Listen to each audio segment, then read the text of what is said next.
Meetup কিছুদিন ধরেই meetup দেখে চলেছি। তো খুব ভালো কথা, মিটআপের অনেক ভিডিও ক্লিপ ওর কাছ থেকে কিন্তু আমরা দেখতে পেলাম, এমনকি এই দালালের ভিডিও থেকেও কিন্তু আমরা দেখতে পেয়েছি। সেখানে আমার প্রশ্ন রইল যে এই মিটআপে এত বড় একটা দুর্ঘটনা ঘটে গেল, এত বড় একটা ক্ষতি একজনের হয়ে গেল, সেই বিষয়ে এই দালাল কেন কিছু জানান আমাদেরকে দিল না বন্ধুরা?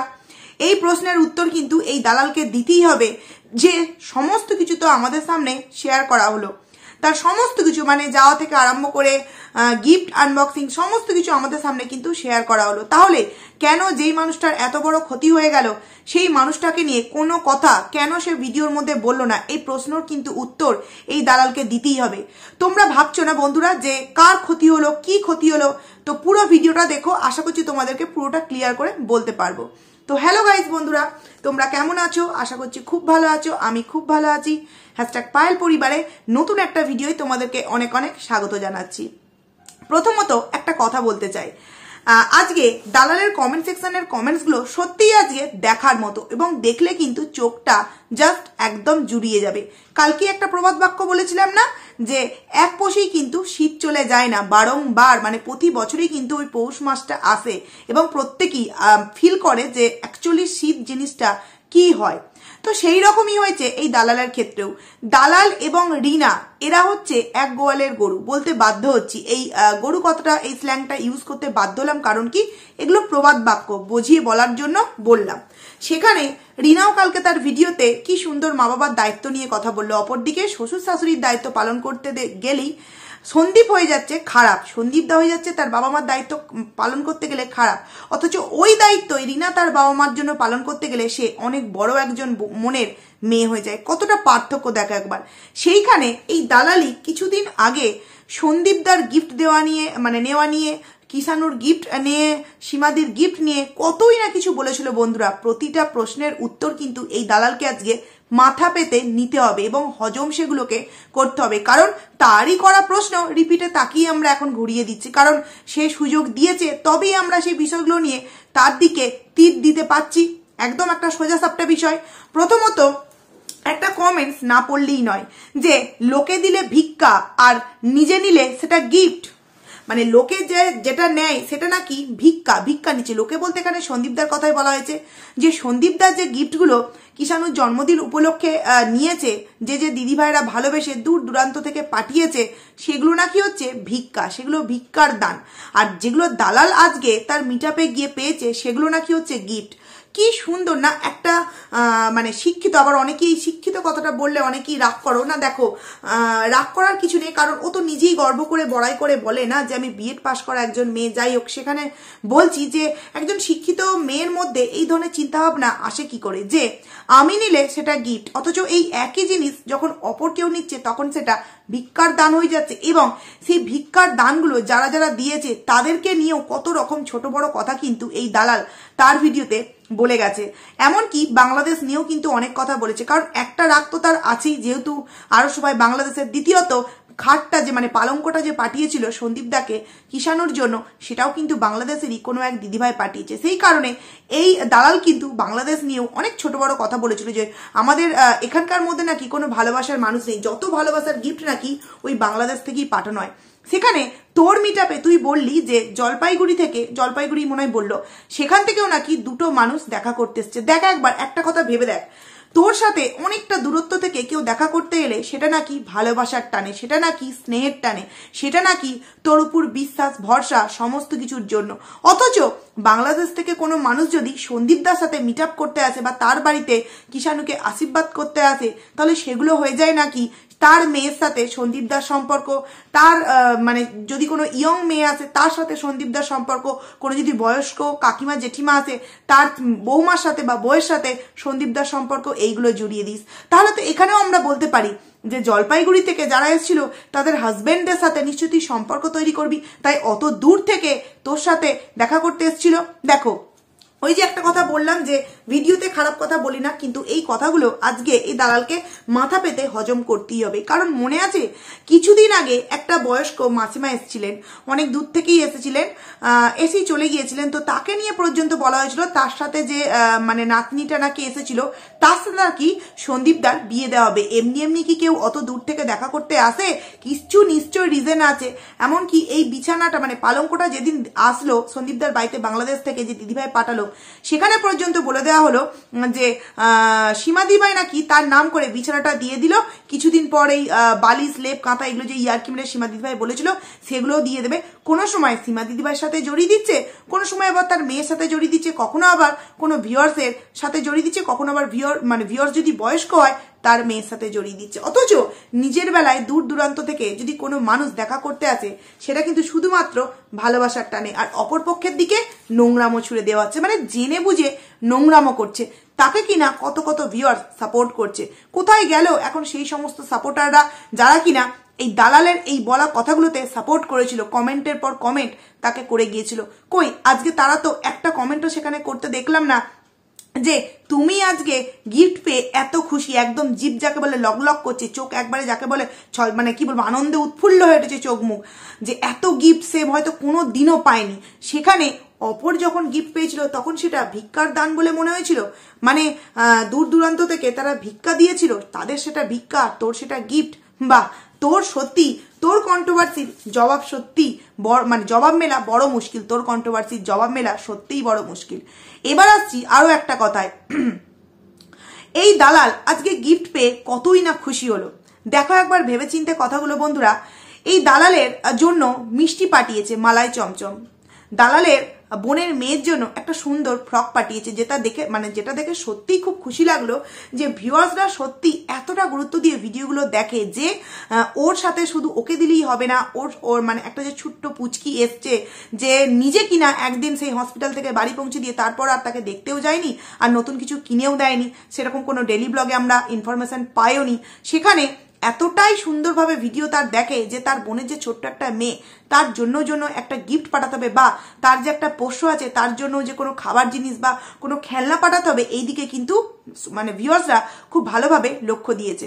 না, এটাকে আমরা খারাপভাবে কখনোই বলবো না, কারণ এটাই হচ্ছে সত্যিকারের ভালোবাসা। হ্যাঁ, যেটা সত্য সেটা নিয়ে তো অবভিয়াসলি ভিডিওর মধ্যে বলবো, কিন্তু একবার ভেবে দেখো বন্ধুরা, যখন দীপদার সাথে সাথে কিষানুর সাথে সাথে যখন দীপদাকে কোনো গিফট পাঠানো হয়েছিল তখন কত তাকে নিয়ে নোংরামো কথাবার্তা, নিশ্চয়ই কিছু প্ল্যান আছে, ওদের বাড়ির জামাই করবে, ওদের বাড়ির এই করবে, ওদের বাড়ির তাই করবে, তাই ওকে এই সুন্দর ড্রেসটা পাঠিয়েছে। তারপরে যখন সীমা দিদিভাইকে কোনো রকম কোনো গিফট পাঠিয়েছে, একবার ভেবে দেখো এই যে তার বোনের মেয়ে, কোনোদিন তো আমরা ভিডিওতে সেইভাবে দেখতেই পাইনি, জাস্ট এক ঝলক, তাহলে তাকে তো গিফট দেওয়ার কোনো প্রয়োজনই ছিল না। কিন্তু এটা ভিউয়ার্সদের ভালোবাসা, যেই ভালোবাসার জন্য তার বোনের মেয়েও কিন্তু একটা ছোট্ট গিফট পেলো। সেই রকমই সীমা দিদিভাইয়ের প্রতি যে সমস্ত ভিউয়ার্সদের ভালোবাসা আছে তারা সেই ভালোবাসা থেকে গিফট পাঠায়। এগুলো কিন্তু কেউ চেয়ে চিনতে নেয় না যে আমাকে শুধু কিষানুকে দিচ্ছ, আমাকে দাও বা সন্দীপকে দাও, এগুলো কিন্তু বলে না। এগুলো প্রতিটাই হচ্ছে ভালোবাসা, এগুলো প্রতিটাই হচ্ছে স্নেহ। সেখানে দালাল কি বলেছিল যে মানে একটা নাকি গ্রুপ খোলা হয়েছে, সেখানে নাকি টাকা জমানো হচ্ছে এবং কিছু টাকা দীপদাকে দেওয়া হচ্ছে, কিছু টাকা নিজের নামে ওখানে জমানো হচ্ছে। তাহলে তো এখানেও আমরা বলতে পারি যে এই যে দালালকে দুজন দেখলাম, ওই যে পয়সার খামে দেখবে পয়সা দেয়, কয়েন দেওয়া থাকে, তার মধ্যে টাকা থাকে। তো এই দালাল বলল, কিন্তু কত টাকা পেয়েছিস সেটা তো দালাল তুই তোর ভিডিওতে বললি না। বেশ ভালোই মাল্লুটা পেয়েছিস না, ভালোই মাল্লুটা পেয়েছিস, কিন্তু সেই বিষয়ে কোনো কিছু আমাদের সামনে কেন বললি না? আরো একটা জিনিস দেখো কতটা চালাক, মানে এতটাই চালাক ধরিবাজ একজন মহিলা। সন্দীপদা যেহেতু ভুল করেছিল ওই নাম বলে দিয়ে, যে তোমার ল্যাংচাটা কে এনেছে ভুল করে মানে বলে ফেলেছিল, যেটা লিজা এনেছিল, কলকাতা কোনো একটা কেউ এনেছিল। সেখানে ওর এই কজন যে সমস্ত ভিউয়ার্সরা দেখা করতে এসেছিল, হ্যাঁ মানছি প্রত্যেকের নাম মনে রাখা সম্ভব নয়, কিন্তু কয়েকজনের নাম তো মনে রাখা খুবই সম্ভব। কারণ কি, যাদেরকে কমিউনিটিতে দিনরাত দিচ্ছে তাদের দেওয়া গিফটগুলো যে তার মনে থাকবে না, এটা একজন কন্ট্রোভার্সি ক্রিয়েটার হিসেবে খুব ভালো করে আমি বুঝতে পারছি, যে বিশেষ করে যাদেরকে কমিউনিটিতে দেওয়া হচ্ছে তাদের নামগুলো তো মনে রাখবে যে এই গিফটগুলো এই মানুষগুলো দিয়েছে। সেখানে যাদের নাম মনে ছিল তাদের নামগুলো কেন বললো না? কারণ যদি পাচে একটা নাম মিস্টেক করে অন্য নাম বলে ফেলি তাহলে তো আমাকে আবারও ওই সেম কন্ট্রোভার্সির মুখে পড়তে হবে, যেরকমটা আমি বলেছিলাম, যেরকমটা আমি সন্দীপকে নিয়ে বলেছিলাম, ভুলবশত অন্য নাম বলে দিয়েছিলাম, সেখানে তো আমাকে নিয়েও এক কাজ হতে পারে। সেই কারণে কিন্তু চালাকি করে এই জিনিসটা ও করলো না, মানে নামগুলো বললো না। নাহলে এমন কোনো কেউ তো আসেনি যে নামগুলো বলা যাবে না। এরপর আসছি আরো একটা বিষয়। আচ্ছা, মিট আপটা তো অন্য জায়গাতেও করলে পারতো, ওইখানেই করলো, কারণ কি ওটা একটা সেফটি জায়গা, খুব ভালো কথা। কিন্তু এদের ভাবনা চিন্তা দেখলে সত্যি অবাক লাগে। এবং কালকে এই কারণেই আমি মানে গপুকে নিয়ে এই কথাটা বলেছিলাম, যারা দিয়েছে তারা কি ভেবে এই দালালকে এই দিল। যাই হোক, তারা দিয়েছে, তাদের মন থেকে চেয়েছে তাই দিয়েছে। তোমরা জাস্ট একটা কথা ভেবে দেখো, সেই দিনকে কিন্তু দালালের জন্মদিন ছিল। আমরা প্রত্যেকে কি করি, জন্মদিনের দিন প্রথমত মা বাবার কাছে আশীর্বাদ নিই। আশীর্বাদ মানে যদি বিয়ে না হয়ে থাকে তাহলে তো অবশ্যই সেই মুহূর্তে পায়ে হাত দিয়ে প্রণাম করি। বিয়ে যদি হয়ে গিয়ে থাকে, সেই দিন যদি যাওয়া সম্ভব না হয় তাহলে কিন্তু ফোনেও অন্তত আমরা প্রণাম জানাই। আর আমার মতো যারা অভাগী হবে, মা চলে গেছে, তো সকালবেলা উঠেই আগে কিন্তু স্নান করে তোমার মাকে সেবা দিয়ে ফুলের মালা পরিয়ে তার কাছ থেকে কিন্তু প্রণামটা করে আশীর্বাদটা কিন্তু আমরা নিই। কিন্তু এই দালালকে দেখলাম মা বাবাকে মানে প্রণাম তো জানালোই না। কারণ কি দেখো, যদি জানাতো আমরা ডেলি ব্লগ ভিডিও তার এই বিষয় সম্পর্কে আমরা জানতে পারতাম। সেখানে সব থেকে বড় কথা, যেখানে মিট আপটা করতে গেল দক্ষিণেশ্বরে, সেখানে গিয়ে একবারও মনে হলো না যে এই মায়ের মানে স্থানে এসছি, অন্তত আগে উচিত আমার মিট আপটা যাতে ভালোভাবে সম্পূর্ণ হয়, আগে উচিত কিন্তু এই মায়ের মন্দিরে আমার একটা পুজো দেওয়া। দেখো বন্ধুরা, সবাই কিন্তু পুজো দিতে পারে না, হ্যাঁ এই কথাটা একদম সত্য। ভগবান কিন্তু সবার পূজা সবসময় নেয় না। মনে আছে রিনার কথা, যেখানেই গেছে সেখান থেকে কিন্তু ব্যর্থ হয়ে ফিরে এসছে। যেখানেই গেছে, সে তুমি চার্চেই বলো আর সে তুমি দক্ষিণেশ্বরের মন্দিরেই বলো, যেখানেই গেছে কিন্তু ব্যর্থ হয়ে ফিরে এসছে। ঠিক তেমনই দেখো এই দালাল সেদিনকে গেল, সেখানে তো আরো অনেকে ছিল যারা গপুকে তার কাছে গিফট করলো, তারাও তো অন্তত এই সুবুদ্ধিটা দিতে পারতো যে চলো একবার অন্তত মায়ের মন্দিরে যেহেতু আমরা এসেই গেছি, একবার সবাই মিলে অন্তত পুজোটা তোমার নামে দিয়ে আসি। বা কারোর মনে হলো না, অনেকেই দেখলাম আগে থেকে গিয়ে মানে বসেছিল, তাদের মনে হয়নি যে ওইখানে গিয়ে এই দিদি ভাইয়ের নামে একটা পুজো দিয়ে দিই না। এগুলো সবই ছিল দেখানোর জন্য, শো আপ করার জন্য। কিন্তু এই সমস্ত গিফট বা হ্যান ত্যান যে দেখো আমরা কত ভালোবাসি, অ্যাকচুয়ালি কতটা ভালোবাসে তার প্রমাণ তো কিছুক্ষণ পর তোমাদেরকে আমি দেবো। তাহলেই ভাবো বন্ধুরা, যারা একে এই গপু সোনাকে দিয়েছে তারা দিয়ে কতটা ঠিক কাজ করেছে বা কতটা ভুল কাজ করেছে। মায়ের মন্দিরে দাঁড়িয়ে আমি মিট আপ রাখলাম, যেখানে মায়ের ইচ্ছা ছাড়া কিছুই সম্ভব নয়, সেখানে মাকে না পুজো দিয়ে কি সুন্দর সেখান থেকে বেমালুম চলে এলো। দেখো সে ব্যস্ত, হ্যাঁ অনেকেই বলতে পারো যে সেই দিন তো সে ব্যস্ত ছিল, কি করে পুজো দেবে। দেখো সে কিন্তু একা যায়নি, সে সাথে তার হাজবেন্ড এবং আরো দুজনকে নিয়ে গেছিল। তাদেরকেও তো বলতে পারতো যে আমি তো যেতে পারছি না, তোমরা অন্তত আমার নামে একটা পুজো দিয়ে দাও, সেটাও কিন্তু করলো না। বুঝতে পারছো যে যারা একে গোপালটা দিয়েছে ঠিক গোপালটার কতটা যত্ন করবে আর ঠিক কতটা গোপালটাকে অযত্ন করবে। ওই যে গিফটে দেখালো মানে গপু সোনাকে তুলে রাখবো, ওই তুলেই রাখবে, ওই সাজ গহনা এইগুলোই পরাবে, কারণ ওইগুলো একদিন কিনে এনে পরিয়ে দিল, ব্যাস মিটে গেল ঝামেলা। আশা আমরা মানে পুরো ছেড়েই দিলাম যে ওই গোপালকে ওর নিত্য সেবা দেবে। বুঝতে পারছো যারা দিয়েছো তারা দিয়ে কতটা মানে ভুল কাজ করেছো তোমরা। এরপর আসছি আসল যে কথায়, তোমাদেরকে প্রথমেই বললাম যে ওই মিট আপে গিয়ে অনেক বড় একটা কিন্তু একটা মানুষের কিন্তু অনেক বড় একটা ক্ষতি হয়ে গেছে। তোমরা ভাবছো যে কি ক্ষতি হয়ে গেছে, দেখো তোমরা ওখানে গিয়ে মানে এই দালালের ভিডিও থেকে দেখতে পেয়েছো কি জানি না, অনেকের লাইভ ভিডিওতেই কিন্তু তোমরা দেখতে পেয়েছো যে চুনা কিন্তু হঠাৎ করে মানে এই দলের সাথে দেখা করতে গেছিল এবং সেখানে গিয়ে দালাল দালাল দালাল এরকম বলে কিন্তু একটা শর্ট ভিডিও আমরা বেশিরভাগ আইডিতে কিন্তু দেখতে পেয়েছি। তো সেটা যথারীতি দালালও নিশ্চয়ই দেখেছে এবং দেখে কিন্তু রেগে মেগে একদম জাস্ট ফেটে বাস্ট করেছে। এবং বাস্ট করে সে তো খুব ভালোভাবে বুঝতে পেরেছে তুই আমার সাথে মিট আপ করতে এসে তুই ওই দলের কাছে গেছলি। এবং দেখো কেন বলছি যে এই চুনা কতটা একটা মানে কি বলবো বোকার হদ্দ বলতে বাধ্য হচ্ছি। ও আমাদেরকে কি বোঝালো যে আমি কন্টেন্ট দেওয়ার জন্য ওই তরফের সাথে কথা বলতে গেছি, বা আমি ওদের কাছ থেকে খবর জানার জন্য ওই দলের সাথে কথা বলতে গেছি। কিন্তু অ্যাকচুয়ালি ও যে সত্যি ভুলবশত চলে গেছে বা ভেবেছিল দুই নৌকায় পা দিয়ে আমি চলবো, এই নৌকায় পা দেবো ওই নৌকাতেও পা দেবো, কেউ কিছু জানতেও পারবে না। এই যে ভুল কাজটা করতে গেছিল সেটা করে এই চুনা একদম কিন্তু মানে মাঠে মারা গেল যাকে বলে। কেন বলো তো বন্ধুরা, ও যে ভেবেছিল যে আমি ওই তরফে গিয়ে কথা বলবো, এই তরফের কেউ জানতেও পারবে না, কিন্তু সেটা এই তরফ থেকেও সবাই ভিডিও করে নিয়েছিল এবং ওই তরফের তো অনেক ডেকে মানে দেখতে পেয়ে ডাকাডাকি করেছিল। সেই মুহূর্তে দালাল তো কিছু করতে পারেনি, রাগে গসগস গসগস করছিল। একে তো তার প্রশ্ন করার জন্য নানান রকম ভিউয়ার্সরা উপস্থিত ওখানে, সেখান থেকে আমাদের দা ভাই মানে হাত জোর করে বইয়ের জন্য সবার সামনে হাত জোর করে ক্ষমা চাইতে বাধ্য হলো। সেখানে সে আবার যদি ওই মুহূর্তে এই কথাটা বলে বসে যে তুমি আমার দলের হয়ে ওই দলে কেন দেখা করতে গেছো, সেখানে তো আরো বড় একটা বিপদ সৃষ্টি হয়ে যাবে। সেই কারণে সেই মুহূর্তে কিন্তু কোনো কিছু বলেনি। কিন্তু একটা জিনিস তোমরা শুনলে জাস্ট অবাক হয়ে যাবে যে শুধুমাত্র ওই কিছুক্ষণের জন্য এই চুনা এই দল ছেড়ে ওই দলের সাথে একটু কথা বলতে গেছিল বলে এই চুনাকে কত বড় শাস্তি দিয়েছে এই দালাল। এই চুনার অনেক ভিডিও কিন্তু দালালের কমিউনিটি পোস্টে ছিল, তোমরা গিয়ে চেক করতে পারো বন্ধুরা। কিন্তু তোমরা এখন গিয়ে চেক করো, এই চুনার একটা ভিডিও কিন্তু কমিউনিটি পোস্টে আর নেই। এবং মিটআপের পর কিন্তু প্রতিটা কন্ট্রোভার্সি ক্রিয়েটার যারা ভিডিও করে এবং তার সাথে দেখা করতে গেছে, তাদের প্রতিটা ভিডিও কিন্তু কমিউনিটিতে দিয়েছে, একটা শর্ট ভিডিও পর্যন্ত কমিউনিটিতে দিয়েছে। কিন্তু এই চুনার কোনো ভিডিও কমিউনিটিতে তো দেয়নি, বরঞ্চ আগে যে সমস্ত ভিডিও কমিউনিটিতে দেয়া ছিল সেগুলোকে পর্যন্ত রিমুভ করে দিয়েছে বন্ধুরা। তার মানে দেখো কত বড় ক্ষতি করলো এই চুনার যে চুনা এখন না এই দালালকে নিয়ে বলতে পারবে, না এই দলকে নিয়ে বলতে পারবে। ও কি করবে ও এখন নিজেই বুঝতে পারছে। এবং সব থেকে বড় কথা, কতটা ইগনোর করছে ওই একটা দোষের জন্য যে তুমি আমার দলের হয়ে দেখা করতে এসে ওই দলের সাথে কথা বলতে গেছো। তো দেখো, কথা বলে এমন কি আর ভুল কাজ করেছে, এই থেকেই দালাল প্রমাণ দিচ্ছে যে তার হয়ে যে বলবে তাকেই সে মাথায় তুলে নাচবে। তাকে নিয়ে যদি কেউ ভালো কথা না বলে তো তাকে একদম ধুইয়ে কাপড় ছাড়িয়ে দেবে যাকে বলে। কারণ কি, আজকের ডেলি ব্লগ ভিডিও এই চুনা কিন্তু একটা নয় দুটো কমেন্টস করেছে বন্ধুরা, দুটো কমেন্টস করেছে। একটা কমেন্টসে লিখেছে এইভাবেই হাসি খুশি থেকো, সেখানে কোনো রকম কোনো কিন্তু লাভ রিয়াক্ট নেই। যথারীতি প্রতিটা কমেন্টসে লাভ রিয়াক্ট দেওয়া হয়ে গেছে, কিন্তু ওই কমেন্টসটায় লাভ রিয়াক্ট দেওয়া হয়নি। হ্যাঁ, অনেকেই বলতে পারো যে হয়তো দেখতে পাইনি না, তার আগে পরে সব কমেন্টসে কিন্তু লাভ রিয়াক্ট দেওয়া হয়ে গেছে, কিন্তু ওই কমেন্টে কোনো লাভ রিয়াক্ট দেওয়া হয়নি। এবং এই চুনা খুব ভালোভাবেই বুঝতে পেরেছে যে সে যে জিনিসটা করতে চেয়েছিল, দু নৌকায় পা দিয়ে চলবো, তার ফলস্বরূপ তার অ্যাকচুয়ালি ক্ষতি হলো না মানে উপকার হলো। সে আবারও পরক্ষণে আরো একটা কমেন্ট করেছে, সেখানেও কিন্তু কোনো রকম কোনো রিয়াক্ট নেই বন্ধুরা।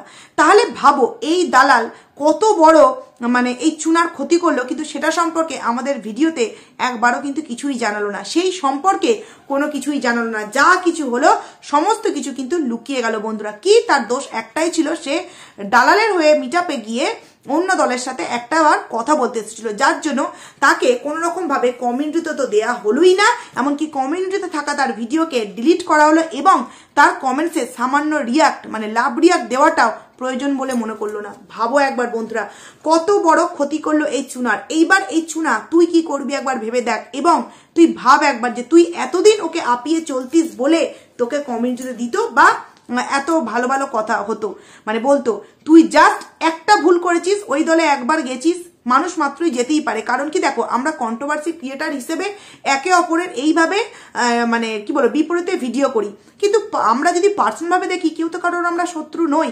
সেখানে এক জায়গায় এত ইউটিউবার মানে এসেছে, সেখানে যদি একবার অন্য কোনো ইউটিউবারের সাথে আমরা একটু দেখা করি তাহলে প্রবলেমটা কি? হতেই তো পারে যে আগে থেকে আমাদের চেনা পরিচিতি তার এই দলকে ভালো লাগে আর আমার ওই দলকে ভালো লাগে, সেই জায়গায় মানে সেই মিটআপে গিয়ে মনেই হলো যে না তার সাথে আমি একবার দেখা করি, অনেক তো ফোনে কথা বলেছি, এবার আমি একবার দেখা করি। সেখানে তার জন্য এই দালাল তাকে কমিউনিটি পোস্ট থেকে পুরোপুরি ডিলিট করে দিল, তার কমেন্ট সেকশনে একটা রিয়াক্ট পর্যন্ত দেওয়ার প্রয়োজন মনে করলো না। মানে কতটা নোংরা মেন্টালিটির একবার তোমরা জাস্ট ভেবে দেখো, কতটা নোংরা মেন্টালিটির।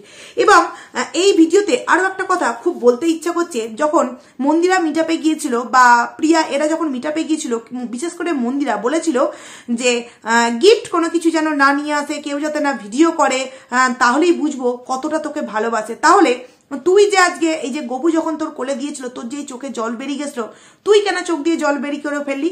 তখন তুই মন্দিরার ক্ষেত্রে বলেছিলিস ওটা নাকি মানে নাটক নাকি ওই মন্দিরাই পারে, কেউ কিছু দিলে চোখ দিয়ে জল বেরিয়ে যায়। কিন্তু আজকে দেখলি তো সত্যি এগুলো একটা আবেগের জায়গা, ভালোবাসার জায়গা, যেটা কোনোদিনও ভাবতেও পারি না সেটা যদি হয়ে যায় সত্যিই যে চোখ দিয়ে অটোমেটিকলি জল বেরিয়ে যায়, এবং সেটা যে কতটা গভীর থেকে বেরোয় সেটা আজকে তুই ফিল করলি নিজের ক্ষেত্রে হলো যখন। কিন্তু অপরের ক্ষেত্রে যখন হয় সেটাকে তোর নাটক বলে মনে হয়, সেটা সেটাকে তোর অভিনয় বলে মনে হয়। একবার ভেবে দেখ যে মন্দিরাকে নিয়ে যে কথাটা বলেছিলিস যে ক্যামেরা অফ করে ভিউয়ার্সদের আসতে, গিফট না দিতে, তোর ক্ষেত্রে কেন সেই সেম কথা প্রযোজ্য করলি না? আর একটা কথা, তুই জানতিস যে খুব ভালো করি যে আমি যেহেতু গিফট নিয়ে এত কথা বলেছি, তাহলে আমার কোনো মতেই গিফট নেওয়া কিন্তু উচিত নয়। তাহলে তুই ব্যাগটা কেন সাথে করে নিয়ে গেছলি এবং হেল্পিং হ্যান্ড হিসেবে এতজনকে কেন নিয়ে গেছলি, যাতে করে গিফটগুলো ইজিলি নিয়ে আসতে পারিস, তাই না? জানতিস তো যে মিট আপ রাখবো তো জন্মদিনেই রাখতে হবে, নাহলে এত এত গিফট কি করে আমি পাবো বন্ধুরা? এই যে শাড়ি, এই যে মালাই চমচম, এই যে কানের, এই যে ব্যাগ, এই যে এত এত চকলেট, আমি এই চকলেট খুব ভালোবাসি, আমি ওই চকলেট খুব ভালোবাসি। অথচ দীপদা যদি এই কথাগুলো বলতো কি যে ভিখারি, খেতে টেতে তো পায় না, ভিক্ষার টাকায় সংসার চলছে, বইয়ের মুখ দেখিয়ে বাড়ি দাঁড় করিয়েছে, তারপরে দিদিদের মানে ভালো দানে সে বাড়ি করছে, খাওয়া দাওয়া করছে, কত রকম বাজে মন্দ কথাবার্তা হতো, কিন্তু নিজের জন্য সেই কথাগুলো কিন্তু পুরোপুরি ধামাচাপা দেওয়া হলো। কি বলা হলো? ভালোবাসার টানে। মানে ওকে যারা গিফট দিচ্ছে তারা ভালোবাসার টানে, অথচ সন্দীপদাকে যারা গিফট দেয়, বেশিরভাগ গিফটও কিষাণুর জন্য আসে এবং দু একটা গিফট হয়তো সন্দীপদার জন্য আসে, সেখানে সেটা নাকি ভিক্ষা, সেটা নাকি ভিক্ষার দান। ভেবে দেখো একে যারা সাপোর্ট করে তারা কতটা ছোট মেন্টালিটির, কারণ এই একই প্রশ্নতে তারাও বাহবা দিয়েছিল। তাহলে আজকে এই প্রশ্নগুলো তারা কেন করার ক্ষমতা রাখছে না? কারণ তারাও তো জেনে বুঝে মিথ্যাটাকেই সাপোর্ট করছে, তাই না? তো যাই হোক বন্ধুরা, ভিডিওটা আমার অনেকটা বড় হলো। এই কারণে আমি প্রথমে বললাম যে এই দালাল জেনে বুঝে একজনের এত বড় ক্ষতি হয়ে গেল, সেটা কেন আমাদের সামনে বললো না? যে চুনা এই ঘটনাটা ঘটিয়েছে বলে তার কমিউনিটি পোস্ট থেকে আমি তাকে বিতরিত করলাম এবং তার সাথে আমার কোনো রকম আর কোনো সম্পর্ক রইলো না, লাভ রিয়াক্টটা দেবো না এবং তাকে আমি কমিউনিটি পোস্টে আর নতুন করে দেবো না, সবাইকে দেবো, তাকে আর দেবো না। ভাবো একবার বন্ধুরা জাস্ট। তো চলো ভিডিওটাকে আমি এখানেই এন্ড করছি। খুব তাড়াতাড়ি তোমাদের সামনে আবারও নতুন একটা ভিডিও নিয়ে দেখা হচ্ছি, ততক্ষণে তোমরা কিন্তু খুব ভালো থাকো। চলো।